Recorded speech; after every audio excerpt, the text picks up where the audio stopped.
శ్రీకాకుళంలో ఆంధ్రప్రదేశ్ సహకార సంఘాల ఉద్యోగులు యూనియన్ ఐక్యవేదిక ఆధ్వర్యంలో ఉద్యోగులు ధర్నాకు దిగారు. తమ సమస్యను పరిష్కరించాలని కోరుతూ ఆందోళన చేపట్టారు. ఎన్నిసార్లు ప్రభుత్వాన్ని కోరినా ఒక్క సమస్యను కూడా పరిష్కరించలేదని వాపోయారు. ఇక తక్షణమే తమ సమస్యను పరిష్కరించాలని వారు డిమాండ్ చేశారు.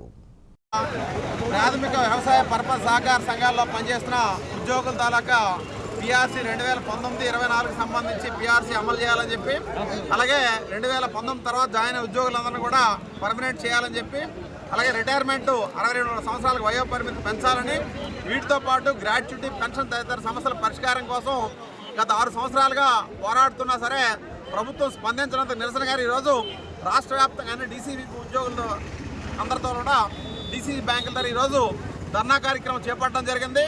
ప్రభుత్వం ఈరోజు గ్రామీణ ప్రాంతాల్లో మొత్తం రైతాంగానికి సంబంధించి కీలకంగా పనిచేస్తున్నటువంటి వ్యవసాయ శాఖ ఉద్యోగులకు సంబంధించి ఈరోజు పిఎస్సిఎస్ కీలకంగా పనిచేస్తున్నాయి.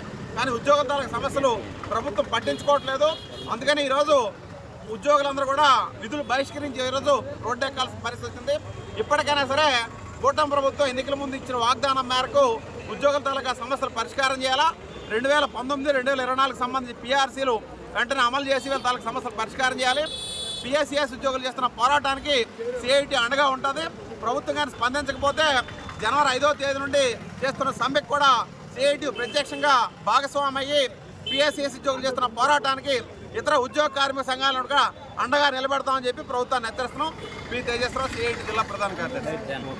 AP state cooperative society employees union vice president. నేను జేఏసీగా ఏర్పడి గత నెలలో జేఏసీగా ఏర్పడ్డాం. మేము ఏర్పడి 2 యూనియన్లు ఏర్పడి ఒక ఐక్యవేదిక మీదకి వచ్చి మా డిమాండ్ల సాధన కొరకు మేము ఆందోళన బాట పట్టాము. మేము 6వ తారీఖు నుంచి నల్ల బ్యాడ్జీలతో నిరసన వ్యక్తపరుస్తున్నాము.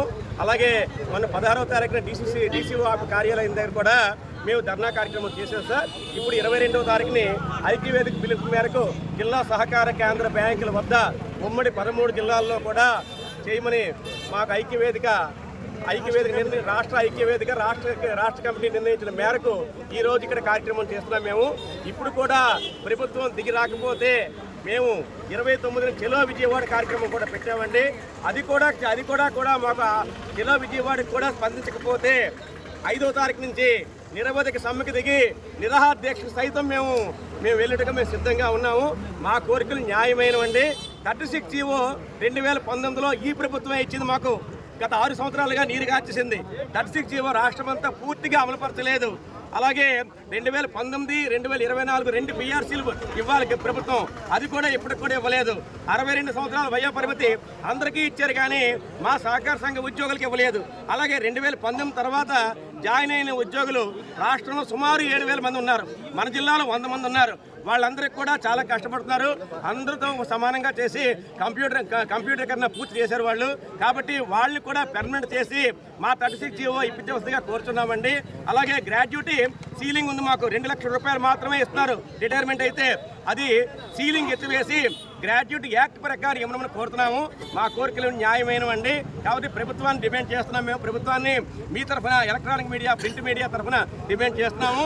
ఒకవేళ ఇవ్వని పక్షంలో 5వ తారీఖు నుంచి నిరవధిక నిరాహార దీక్షకు వెళ్ళి నిరాహార దీక్ష చేయడానికి మేము సిద్ధంగా ఉన్నామని సభాముఖంగా మీ ద్వారా ప్రభుత్వానికి విన్నవించుకుంటున్నాం.